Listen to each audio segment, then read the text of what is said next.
to the first episode of the Sofa Sports Podcast. I'm one of your hosts. My name is Tommy. I'm here with... I'm Evan. And I'm Charlie. And we're just going to be sitting here once a week. We're going to talk for about 45 minutes to an hour. We're going to talk some sports, what's going on. We're going to give you some hot takes and just, chit-chat a little bit. Yeah. So, first topic for today. Last night, Monday night, was the college football championship. Michigan versus Washington. Michigan won 34-13. What are you guys thinking about that? I mean, I thought that was just a dominant performance from Michigan. Every play, Michael Penix was getting pressured and sacked on almost every play where we went to go throw the ball. It was crazy. Oh, yeah. That D-line in Michigan just kept owning their own line. I think the Michigan D-line was a highlight. I think Michigan's success without a great game by McCarthy. McCarthy only went 10 for 18, 140 yards, no touchdowns, no interceptions. I think the no interceptions is key there because they had two running backs with over 100 yards and a touchdown and a receiver with 60 yards and a touchdown. So, yeah, I think it's a good game. Yeah, I thought it was a great game. Good game. Internet went crazy about it. Dave Portnoy, big Michigan fan, I saw all over Twitter. But, yeah, again, I don't think Washington played bad. I just think that the Michigan defensive line just beat them up. Yeah, I don't know. Completely. From what I saw of the game, it seemed like there were some definite holes in the Washington defense, and I think that probably led to some late quarter, late half scores and some. I saw one really deep pass play where a guy just ran for 30 yards and no one touched him. And I think a little bit of, again, back to that pressure, but there was a play I remember where Penix had a wide open receiver down the field, and because of the pressure in his face, he just overthrew them, and it just can't do much about that. But again, reminder to all the college football teams I know are watching, you need a quarterback and you need receivers, but neither of them are going to do anything if you don't have a good O-line. So yeah. That's about it for the college football championship. Next big news, Tiger Woods parts way with Nike after 27 years.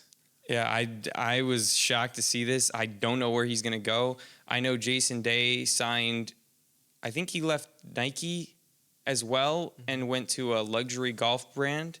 I'm wondering if Tiger's following in his footsteps. I wouldn't be surprised if he went to TaylorMade. He's already pretty much in with them. That's true. Nike, I don't think, has made has made golf products. I mean, he already plays stealth driver. I think he might have some irons and a putter in TaylorMade. Well, I think he's at the same. Yeah, but still, I don't see a situation where he's really not going to go to TaylorMade. That feels like the very easy situation for me. Again, Nike, I don't think has made golf balls or golf clubs in the past 5-10 years. And I think that's probably the reason he opted out. Yeah, I don't think it's really a financial idea. Sure, he'll lose the one hat that he has with his logo on it. That's true. That is his look, though. So yeah, and I'm sure, but I'm sure I'm sure he has many of those hats. That's true. In his house, in his closet. But. No, yeah.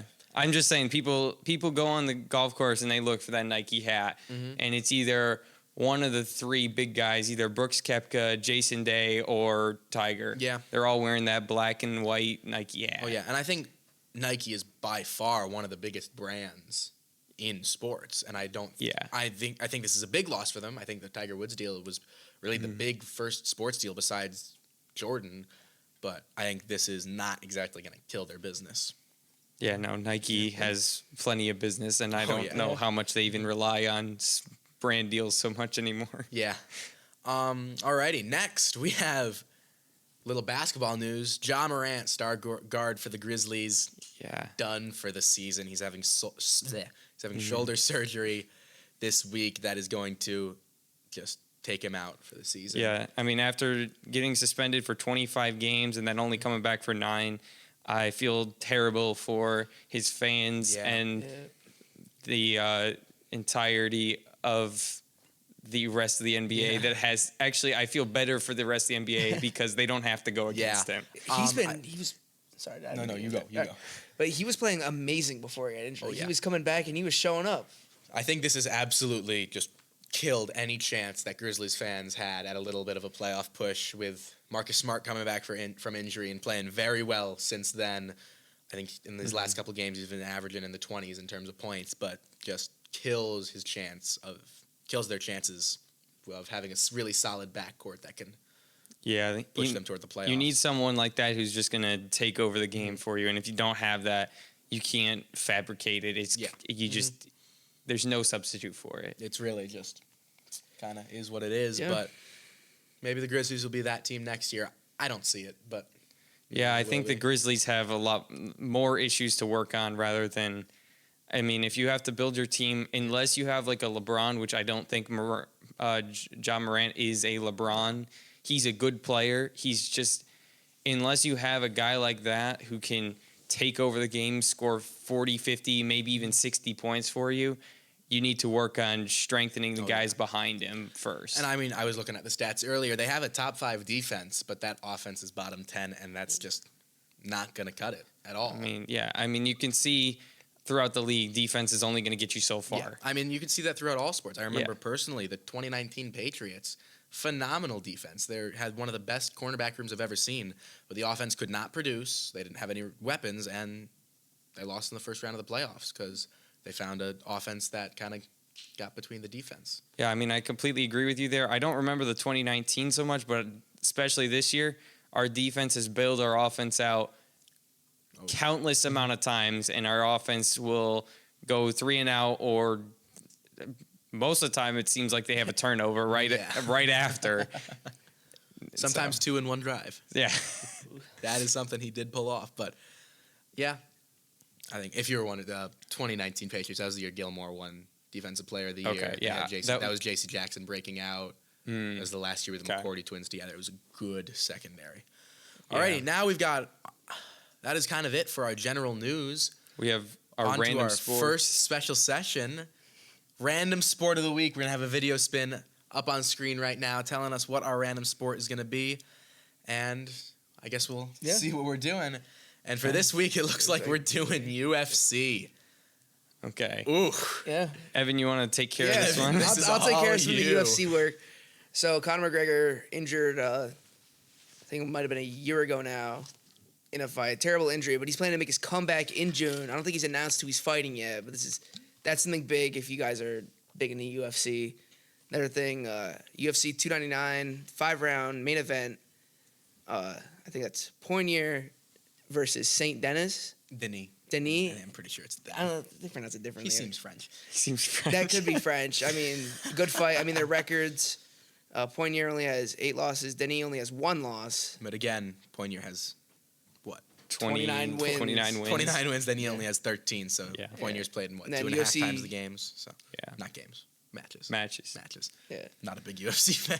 But. Yeah, UFC 300, Oliveira versus, I think it's Sarzukian is how it's pronounced. Interesting way. But Oliveira 34-9, Sarzukian 21-3. Yeah. Couple good matches coming Yeah, up. good matches. I won't lie. My entire knowledge of martial arts in terms of sports is Rocky. Great movies, but I don't really go past that. So maybe I will tune into one of these games. And the Karate Kid. I love the I was just going to say, most of my knowledge comes from the Karate Kid. But, maybe I will tune in. Maybe I'll catch I think McGregor's comeback. yeah, most of my knowledge came from Dana White's Twitter. Yeah, actually, that's a good point. Maybe I will tune into one of these matches, not games, matches, and see what happens. All right. But alrighty, that's it for Random Sport of the Week, and we are now into some general... That's most of our news section. We're into some general opinionated things here. Yeah, so we got NFL playoffs coming up. Browns at Texans on Saturday. I think that's night? Saturday afternoon. And that's Saturday night. I think Chiefs Dolphins is the night. Saturday afternoon. Browns are favored right now, but by a very, very little. Basically, just a razor thin margin. Home field advantage favorites. I don't know that Joe Flacco magic though. Joe Flacco. The playoff Joe Flacco. Joe Flacco has some playoff magic. I mean, Browns, they have something to prove. They have something to prove there. The fans want it. I think if they make even a decent playoff push, I think their coach is a shoo-in for Coach of the Year. Oh. Yeah. I mean, 4 starting quarterbacks, tons of injuries, Nick Chubb, and now they come in and they make a decent playoff push with a 38-year-old QB who was on his couch, a month and a half ago. I don't see how you don't name him. Do either of you know how many teams Joe Flacco has been on at this point? I think he's been on 3? 4? Jets. 4? No, I thought it was Jets, Ravens, Browns. Jets, Ravens, That's Browns. it? Oh no, he was on the Philly. Eagles He for was a on Philly little at one point. Yeah, I You forgot should know about that. He was a teams. backup. I 4 forgot about teams. that. Obviously, well known as a Raven for winning the Probably Super Bowl there. spent a decent stint on free agency as Yeah, well. I mean, my favorite memory of him is when he blew 2 14-point leads to the Patriots in one game in the 2014 divisional round. But, Next game, we got Dolphins at Chiefs. This is a big one. This is Tyreek Hill's revenge This game. is the revenge In game. Arrowhead. In Arrowhead. Chiefs are, again, favored by very little. Basically just a home field advantage. And Arrowhead, I think, is a big home field advantage, one of the bigger ones in sports. I think you could probably name it one of the biggest home field advantages in football. I think this really comes down to which Dolphins team shows up. Is it the Dolphins against the Ravens last 2 weeks ago? I think it 2 was weeks last ago. week. No, No, 2 it was weeks 2 ago. weeks Yeah. 2 weeks ago, I think the score was something like 15-21 or something like that, something close to that. Or is it going to be the earlier season Dolphins that showed up and put up like 70 some odd points? I don't even remember who they were playing. The Broncos. Broncos? Yeah. 70-20. I think that large part of it depends. Is that receiving duo for the Dolphins going to be healthy? Are we looking at Waddle and Tyreek there, or is it just going to be Tyreek? Yeah. I'm sure they're both going to want to play. How is Tua going to do? This is one of, if not his first playoff experiences. I think this might be his first. I think this is his first playoff game. Well, because he was was relatively injured injured last season. I so- think and but cards haven't fallen the previous few. so I think that how will he do in terms of that? Again, Arrowhead is a tough place to play in the playoffs. it's very loud, yeah. I think that is. I would probably put that as of right now as the best sports atmosphere in the National Football League. We could talk about that. Yeah. Sports atmosphere. Lumen Field's pretty good too. Oh, yeah, and I mean, for the longest time, it was Gillette Stadium. Yeah, I mean, Gillette Stadium, it'll come back. It'll be back. I was there for a game earlier this year. It was electric, but And I was in Philly earlier this year, and it was just the most electric experience ever. Having everyone in the stadium just shout, "Run the ball!" oh yeah, It was the craziest thing ever. It was just so like, you just felt like you belonged there. Just the energy and the volume was crazy. I saw the Bills at the Pats earlier. The one good game the Patriots played this year. Yeah, probably Kickoff return touchdown, arguably right? their best. Kickoff for that was the second game. I saw the last Mac Jones run one of like the 3 successful 2-minute drills in his career. Yeah. It was a great game. I was high-fiving this guy behind me. He was from I don't remember where he was from. Probably somewhere in Massachusetts. Somewhere in Massachusetts. No, it's just the community you make at a live sports game, I think, is unlike any other. And I think that is really, there are certain sports, baseball in particular, that I think pertains better to live sports, but I think that in particular, the community that you make there is a huge part. Well, you definitely lose some of the atmosphere on a live stream of baseball rather than in person. And I think especially over a television, baseball is not exactly an exciting sport. What were you saying? I'm sorry, I cut you off there. To be honest, I forgot. Alrighty, we're going to look at the next game. This is on to Sunday. Steelers at Bills. Mason Rudolph has been making a statement these past couple games. If there's But I'm so. It's the Bills defense. Though. I think it's the Bills. I think the Bills win I this think easily. Bills are clear favorites. Yeah. Right I now. think I don't think the Bills are a team suited for a deep playoff run. I think Josh Allen's style of play does not work well for that. I think having to play at his maximum ability 4 or 5 weeks in a row is not something he's going to be able to do. But I think he'll easily make it a round or two. I think the Bills are going to win this one pretty easily. They're pretty big favorites. Yeah, I would have to agree with you there. I think the Bills want it a little bit more. The Steelers, their defense is what's holding them together at this point. Their offense is kind of a shadow of what it once was. Yeah, but I still don't think you can count the offense out. Josh Allen is if he throws the ball to the right. No, I'm not saying He's the always- Bills offense is running well. I'm saying the Oh, Steelers offense, no, absolutely. Yeah, they're I not. think that a large part. Mike Tomlin's a great coach. Yeah. He's never had a losing season, so I think that has a lot of help. But I don't really know how much they're going to be able to do against these. I mean, there's only so much a coach can do for a team. The team has to be there.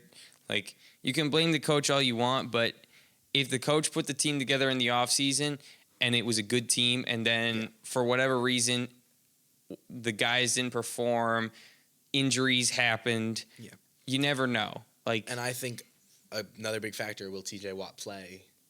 Oh, he's out. He's He's out. out? They called him out. Then Okay. I think the Bills have this easily because that I think would be the one difference maker. Just having that absolute complete disruptor on the defensive line, I think is a huge key. Look at all the AFC playoff teams. You have like Ravens, Dolphins, Chiefs, Bills, Texans, and then the Steelers. The Steelers are just like they're just the odd man they're just out. happy to be here, man. Just like they're just happy to be happy here. to be there.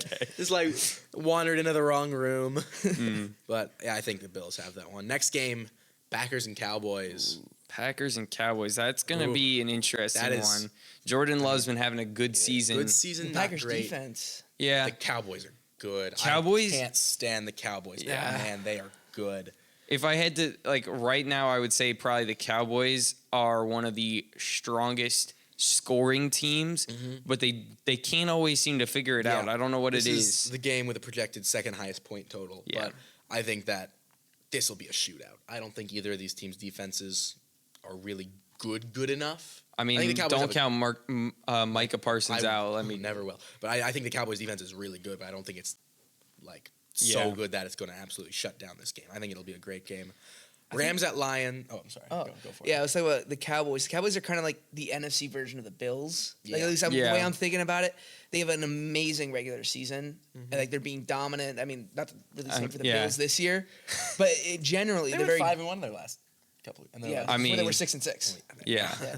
But yeah, It was so a like nice day. Cowboys and Bills are usually they're regular season teams. They're very dominant, and then once they get into like the playoffs, if they're not at home, they kind of fall Yeah, apart. I agree. I think I agree with you there. The Cowboys kind of forget how to play offense when it's Yeah. playoff season. I mean, we They can all are. look back to last season Yeah. with their No, last hell play yeah. of the season, Not putting exactly Zeke at what center. you're looking at. But the Cowboys are at home for this game. They don't have to go to Lambeau, which I think is nice. Lambeau definitely. I Lambeau. think we missed that on our Oh, list yeah, of we did. atmosphere. Playing in I think Lambeau. Lambeau is probably the best atmosphere. Yeah. I in- think Green Bay I fans are think you some can of make an argument in live sports total. I would say that. I would say Penn State. yo, And I and think- Penn I- State, I- like the whiteout Penn State. Yeah, that's and I crazy. think I would put the TD Garden in there. But Yeah, TD Garden. No, My player wants to uncle- go and play there. my uncle went to the last game of the Sixers series last year in the playoffs, and he said that it was the loudest thing he'd ever heard in his life. But I mean, yeah, I can imagine. so next we got Rams at Lions. This is the game I'm most excited Game of the for. week, yeah. This is what I would call the best game in terms of the playoffs. I mean, Jared Goff and Matthew Stafford both have revenge games. I They're think it's gonna playing be- on This is the opposite highest sides. projected point total. It's very, very even. hmm In Detroit, I don't think that's that big of a factor. I think Detroit. Detroit is kind of a neutral field. I feel like. I agree. I think so is LA. I don't think. Well, LA's even more because, like, I mean, in my opinion, the only more open field than that is probably the Raiders because there's not that many home fans for Vegas. They're all people They were all in coming with the Oakland. visitor team. Yeah, no, I They were Yeah. all in Oakland, and Yeah. Yeah. Yeah, I think it's gonna I be think a great game. it's to me like a shootout. I think the Lions would be the ones I would like to see win the whole thing, but I guess we will see. Do you think that the young wide receiver Puka Nacua will fold under playoff pressure? Because No, I mean, no. I think the season he's having, no. I think, however, that really this game is going to be like, who will do better, Cooper Kupp or yeah. Amon-Ra St. Brown? I think this game is going to come down to defense. It's going to be more of a defensive game than an offense. Both offenses can run well, but I think don't think it's going to be more of a defense game. I think the defense is going to be more important. yeah, that's what I'm going to Yeah, say. yeah. Like getting stops because if one team gets ahead, I have trouble seeing the other team Catching up. Well, catching up. Yeah. what's his name? Aiden Hutchinson. He's been on Yeah, the he's rise been right now. He's been great. showing up. Great on the D line. Last game of the week, Monday night, Eagles Bucks. This seems it is basically an even favor, but I think the Eagles take this. Hopefully, I don't know. We were favored against the Giants and the Cardinals. And I think we know how that ended. But I think that this is in Philly, that playoff atmosphere. No, we're not in Philly. We're Yeah, in we are. Tampa Bay. Oh, it's in Is it Tampa. in Tampa? Yeah, we're the Ooh. wild card. We didn't win the East. Oh. I don't know. We already beat them once in Tampa. I think you guys I think the Eagles have this one pretty much in locks. Baker Mayfield's been kind of on a downward slope recently. I don't think that's going to be it. All right, that's going to be it for the NFL playoffs. We've talked too long about this Yeah, already. we have. We're next going to do quickly NFL coaches, who's there, who's not. So far, 3 coaches have been fired. Ron Rivera of the Commanders, Arthur Smith of the Falcons, and Mike Vrabel of the Titans. That's the surprising one at the end. Yeah, Because that he's a just good happened coach. today. That was- Yeah, that happened like Less than 2 an hours hour ago. Yeah. I'm surprised to see that. I always see the Titans.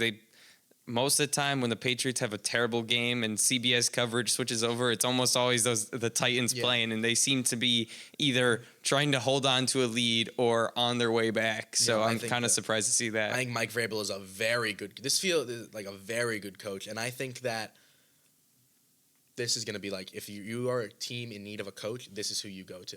And I think that if you're a team not in need of a coach and you still get him, I think you're doing great. Excellent defensive And I think coordinator. we're going to talk about him a little bit more in our hot take segment. Ooh, all right, a all certain right. topic. But I think that's all we're going to do with coaches. Now, here is our new little bit of a segment, little mini segment for us.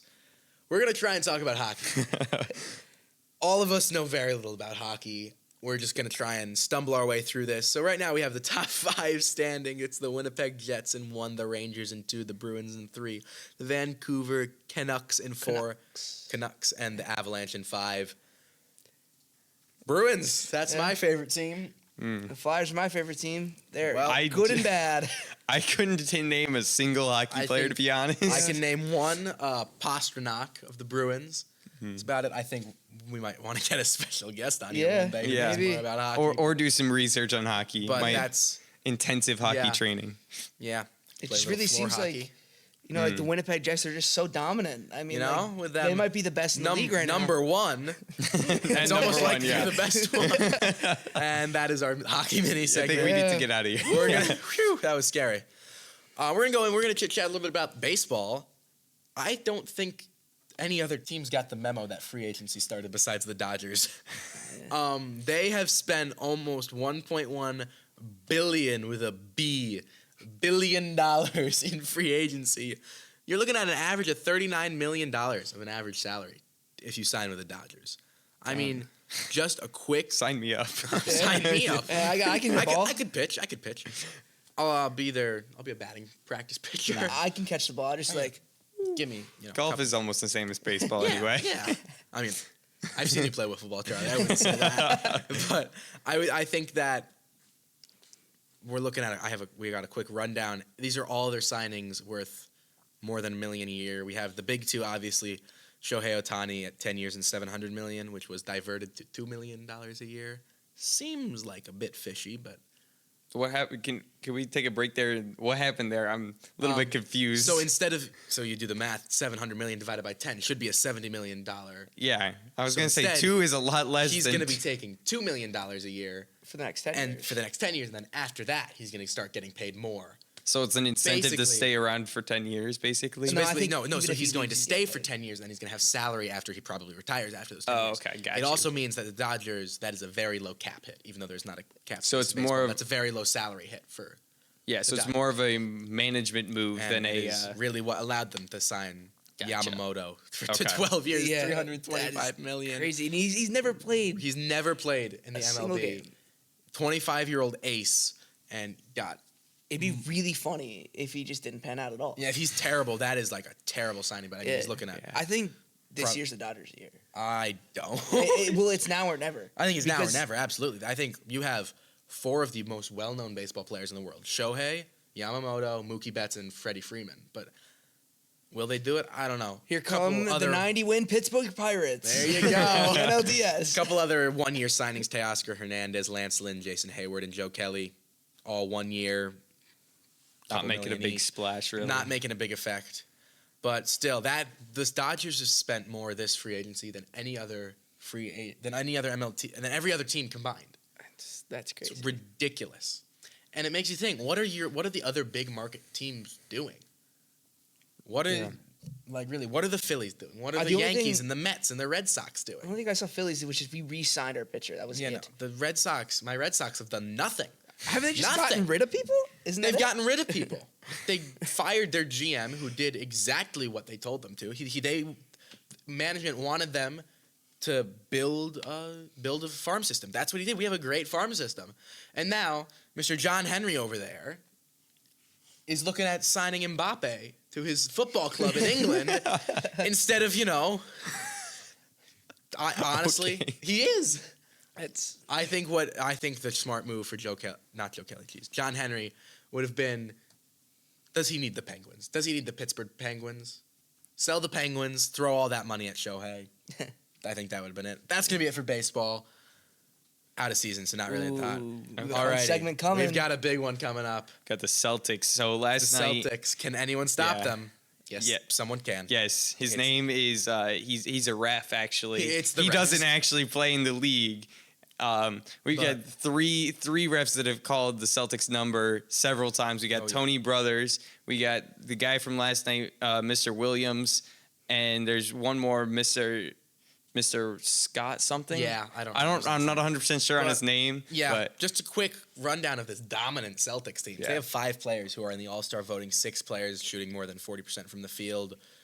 We got 5 players averaging 12-plus points a game, 5 players with 5-plus rebounds, 3 players with all-pro defense.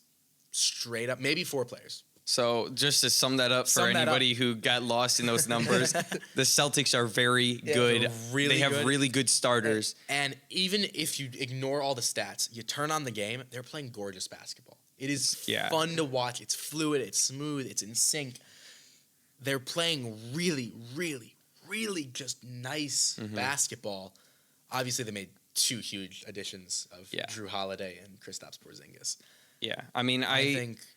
Well, and along with what you're saying with additions, they picked up some other guys on the bench that they'll find their way, they'll stumble their way out on the court once in a while, and they'll have an impact. They'll make splashes. You know?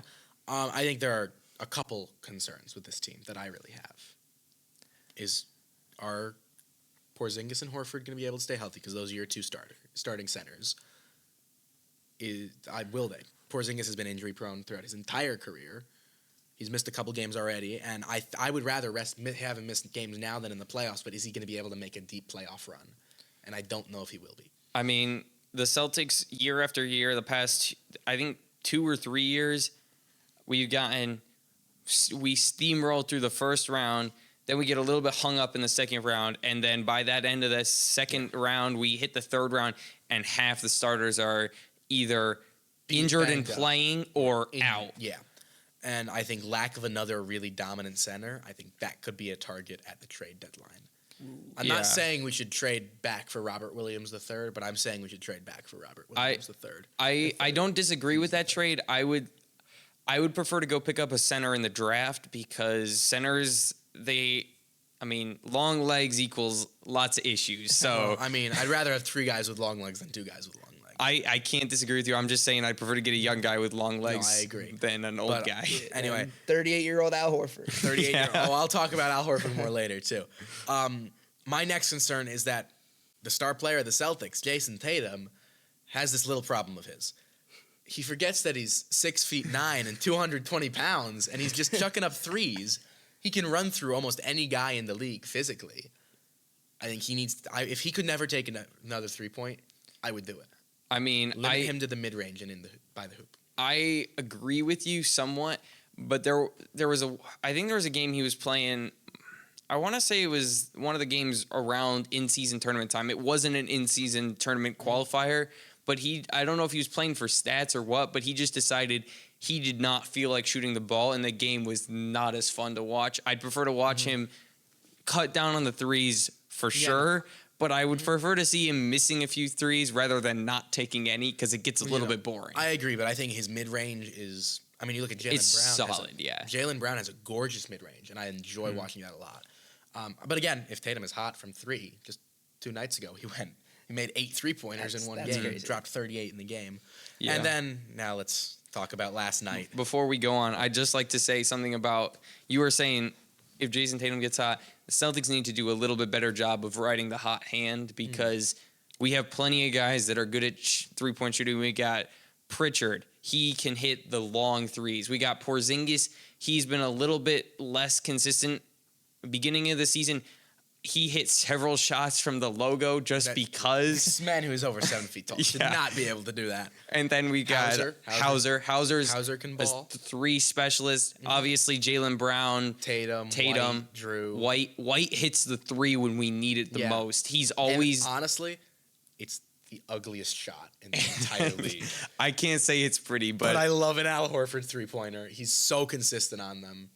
Put Al Horford in the corner all day long. Like, he's just money. He hits it more than he hits any other 3-point shot. He should not be shooting anywhere other than in the corner. I agree. In the corner and in the paint. So let's talk about the Celtics game last night. Okay, so little recap for those of you who did not watch it. Celtics were tied with the Pacers. Yeah, and I'll put a clip up. Oh yeah. Yeah. 4 seconds left. Jaylen Brown takes a shot from mid-range, misses the shot, gets elbowed in the back of the head, called the foul, the Pacers challenge it, and it gets called back. Yeah, and this comes down to what we were talking about before. Refs are one of the leading factors that is stopping the Celtics. This particular ref, I believe his name, what was his first name? I do not remember. We're just going to call him Mr. Williams Mr. right Williams, now. I did a little deep dive last night. Okay, so basically, he grew up in Indiana. He went to college at Indiana. He bleeds Indiana blood. To put it, the Pacers are 32-5 in games that he is ref. Yeah, I think it was even worse than that. I think it was 35-3 when he's reffing. I think it was 3. Yeah. So yeah, I think the NBA. Shout out to the NBA. Please take a look into this. We're getting the ref reports come out at 4:00 the day after for last night's game. So we got about half an hour until that report comes out. I'm excited to read it personally. Yeah, I'd like to see what the NBA had to say about that. Personally, I have some reffing experience. It's my second job. Looking at that play, I do not feel like they spent nearly enough time reviewing that. They spent like 5 I don't seconds? care if you're biased or not. Less than 5 minutes. You need to spend. I don't think they even went to commercial. That's how quickly they reviewed it. They played one like picture-in-picture commercial, and then they were back with the answer. It was not in all the angles that I saw of the foul. Personally, I couldn't say that it was incredibly clear cut, but I couldn't say that it was clear cut enough that you could overturn a call that you made. You made the call, and all season long in the NBA, if there's a doubt, it goes with what the call on the floor was. If you need reasonable doubt, that's a huge thing in overturning penalties in any league. The big argument is, did his hand hit the ball before his elbow hit the head? It doesn't really matter close, though. And then the icing on the cake is you go down to the other side of the court, and Porzingis gets called for it was a foul. Yes, but it was a bit of an iffy one for a game decider. Yeah, I'd like to see one of those. I think part of it, I saw Porzingis on that play. A lot of times, if you're coming from the angle he's coming from, you're going to get called for the foul. That's just how it is. Yeah. I mean, there's not a great way to make a clean coverage on that play. But I think a huge thing is that unless it is an overtly flagrant and obvious foul, I don't think they should decide games. Yeah, I mean, going back to the Brown hit, looking at that, I remember sitting there thinking, this could possibly be a flagrant because all season long we've been seeing guys get hit in the head and what looks like a light tap on the head turns into a flagrant and no one knows what just happened. And I mean, so I'm sitting there last night, me, my dad, and my sister were watching the game. I'm sitting there in the living room. We watch one replay and we all go, oh, great, we got 2 free throws. Yeah. It's like we're sitting there. I'm looking at my phone for 3 minutes while they're deciding it. 3 minutes, not enough time. Should be at least 10 for play like that. Well, and also like if you were watching Jaylen Brown, he acted like he got fouled. Like a lot of times, if they don't think they got fouled, they're not going to go to the line right away. They're going to wait and see what the ref has to say. Yeah. He like made a move to go to the line. He did not expect the correct move. Yeah, he like that to me as a viewer says he felt himself get hit in the head, and so the ref's trying to say that he did not. If I'm not mistaken, what the ref said was, he did not get hit in the head. Like, that's what the ref said without saying it.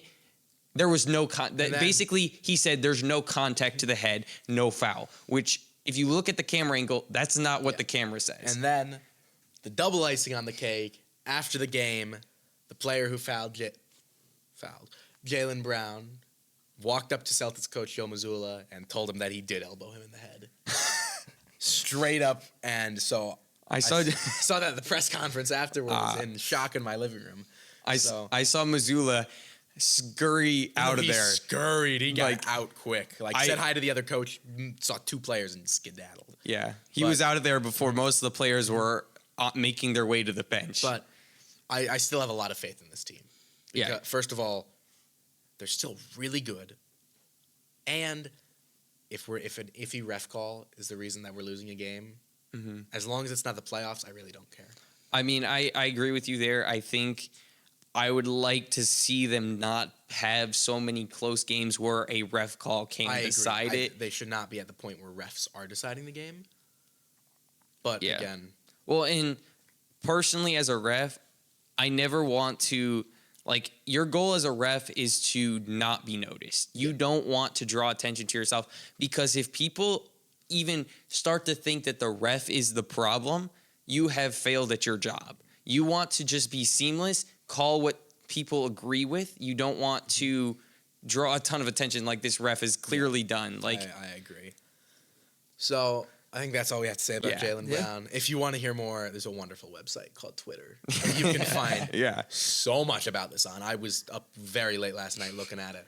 But yeah, I mean, there's plenty of conspiracy theories out there about the refs. That is going to be it about our sports opinions. We're on to some hot takes here. Okay. Hot takes. We have got we got 3 hot takes for you. 4? 3 hot takes. Okay. We got 3 hot takes. Our first one, we're going to stick with basketball. Okay. Evan, you want to take it away? All right. This is your team. Go for it. All right, the Philadelphia 76ers they have no identity without Joel Embiid. They just they're like a baby just left out in the rain. Yeah. Mm-hmm. They're sitting there, and like you watch the games and you can tell that like none of them, like, they're not in a groove, they're not together without him. And I agree. I don't know how hot that is. I mean, their record this year with and without Embiid, they're 2-6 without him and 21-6 with him. What is that just like That's straight just- up? What are you? That's just sad. the difference there. I mean, there's no team where I'm like, I mean, there's a few teams in the league where you think of a team and you think of the player first before the team, and that's the Sixers for me. Another team like that is probably the Denver Nuggets. Yeah, I was going to say the Nuggets with Jokic. And maybe the Mavericks. I don't think about the Mavericks that much think anyone personally. thinks about the Mavs. I mean, But if we you got are the thinking about Celtics it, do yeah. have the Mavericks coming up, which I'm excited to see We that have a game. tough week this week. Yeah. I think we have the Bucks got- and the Mavs, right? We got Mavericks tomorrow, I think. No, I think we have the Bucks tomorrow. No, Mavs tomorrow, Bucks after. Bucks, yeah. I know Mavericks are next. It's I the didn't Bucks on know. Friday. I think they're tomorrow, yeah. Bucks are on Friday. So, Oh, I can't wait to see that that'll one. be a good Friday night. But yeah, Our first hot take, I think we all agree on. that's not that hot. But Yeah. if you, Yeah. They'll get hotter. They'll get hotter. I mean, I would like to see the Sixers. I do have a little bit of disagreement there. I think Embiid definitely is the guy, but Maxey is making a move. He's Maxey's gotten on the up. a I think lot better. Maxey is good, but again, can he produce at that 30+ points per game that Embiid is? No. The answer is Yeah, no. no, Charlie. The no. answer The is- problem with Maxey though, Maxey can get hot though. when he's hot, he's hot. But when he's not hot, he's But again, so many Yeah. people in the league can get hot, and I don't think that putting your entire team around a player getting hot is a smart idea. It's one thing to get hot, but then it's another thing to stay And I hot. think this might be kind of the answer on why the Sixers have had such kind of bad playoffs these last Because couple Yeah. years. well, first of all, James Harden, when he's out there, he's just dribbling the ball. James just, Harden just is not destroying exactly that guy the shot anymore. clock. He's just like, Um, oh, it's under 2 seconds. Now I'll shoot. Yeah, and when you come up with a team like my darling Celtics, Your who darling have an answer Celtics. for Joel Embiid, I mean, Drew Holiday. I thought it was Al Horford. Al Horford is the answer, Charlie. Drew Holiday though is really good against big men. Drew Holiday's good at so then you have 2 answers. Yeah, we have 2 answers to 2 answers. Select all that apply. The 860 Joel Embiid number right there. So, You know, but again, throughout his entire career, Al Horford has shut down Embiid. He's shut down Giannis. And it's to the point where you're wondering, okay, this guy's 38. At what point is he going to not be able to do this? And he keeps doing it every single time they play. I love Horford. I love watching him play, but the sad reality is Horford is 1 injury away from retiring. No, and I think this is probably the last year where either he will play or he will have the ability to shut down Embiid like that. Do you think?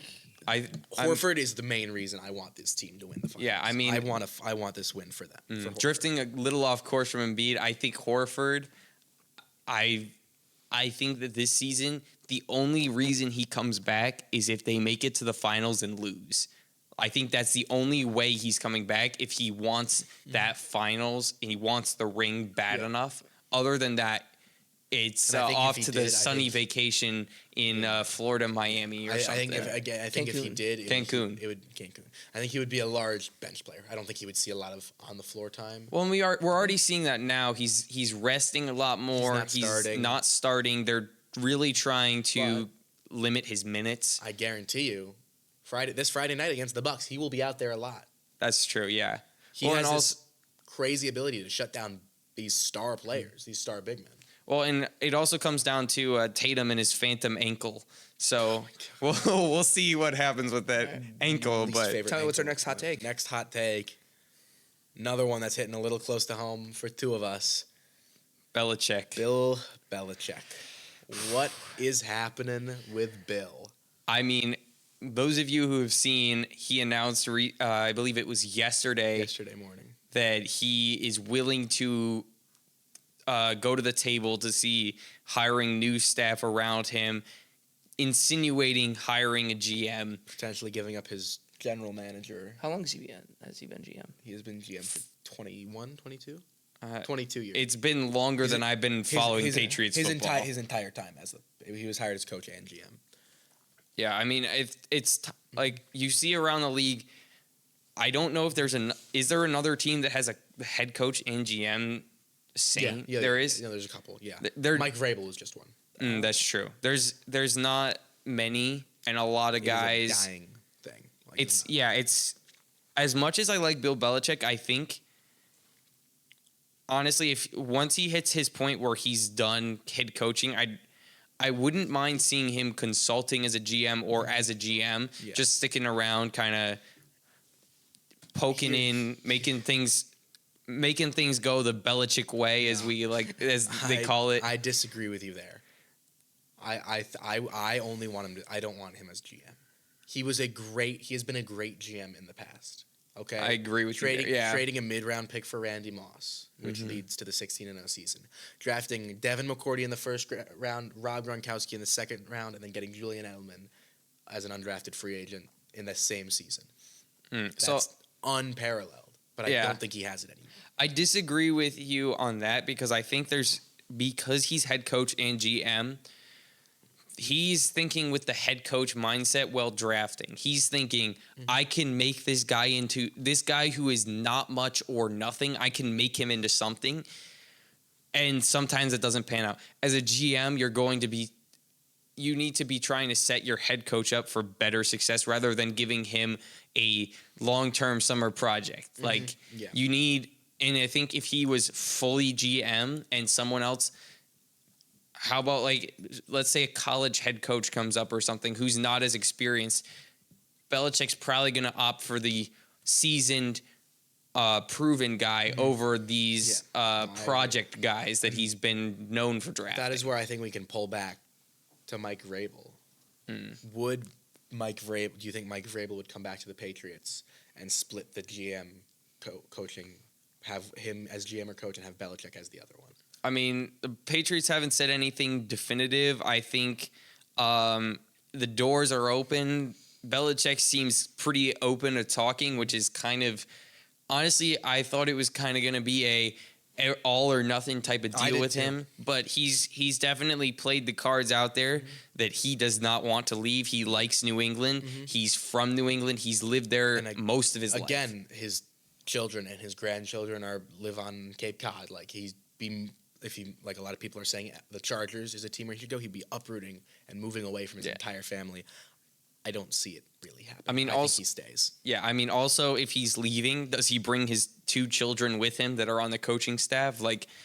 Is it going to be like a package deal? They going to stick around? Yeah. And if it's a package deal, I want more in return. And also, that's a weird Christmas dinner when you have to, let's say they have to play each other right before. That's what if they have a Christmas game? Dinner. What if they have a Christmas game against each other? Christmas game, yeah, that's an odd family reunion. Here's a little idea for you guys. I want to see what you guys think about it. If we do a straight up trade to the Chargers, Bill Belichick for Justin Herbert, would you? Are they? I thought they weren't allowed to trade coaches for players. Are you not able to anymore? I don't think you are. Picks? I think you. I don't know if you're even allowed to technically trade coaches. I think I heard somewhere that to be able to. you used to be able to, but now like you can still kind of do it, but you have to kind of go around the rules. Like there's a way to do it, but even if it's not possible, would you make that swap? Would I make that swap?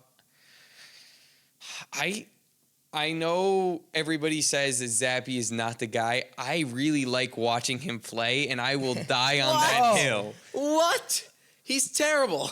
He's not. He's terrible. He's better than Mac Jones. He's worse than Mac turnovers. Jones. He is in not. the first half against the Bills. Four turnovers. He threw 2 picks in 1 drive. Okay, one of those was off the offense's hands, and the other one, I don't know what he was doing. I won't defend him on that. You know what he was doing there? He was sucking.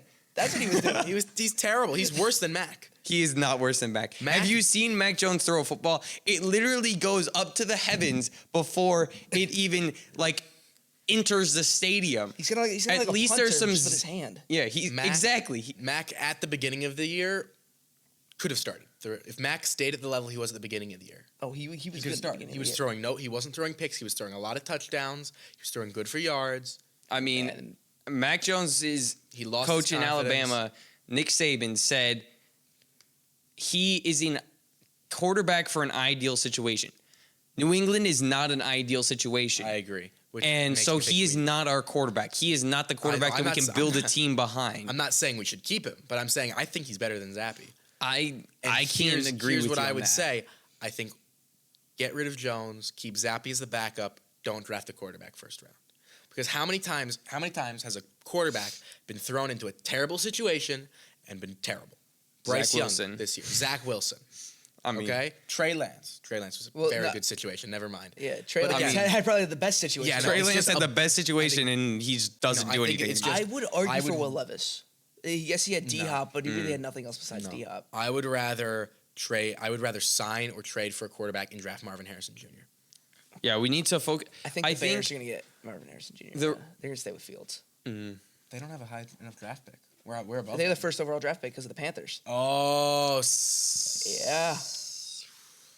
Okay. I don't know. All right. Just had to limit my language. I don't know. I mean, I know what you're saying about Mac Jones and how Zappy. The reason why I like Zappy better, and hear me out here, you throw him in injury-ridden Patriots O-line that is less effective than Swiss cheese. Like he still can Less produce. effective than Swiss. Yeah, I don't know. I think we had a good defense. Good defense this year. Our We'll see. defense is Injury ridden. Lost Injury-ridden, but still Judon good. week 4 or 5. Christian Gonzalez probably would have been the rookie of the year. Probably would have been defensive rookie of the year. He was Yeah. playing phenomenal. He shut down Tyreek Hill, who just set a near record-setting season in the first week of the year in his first ever NFL game.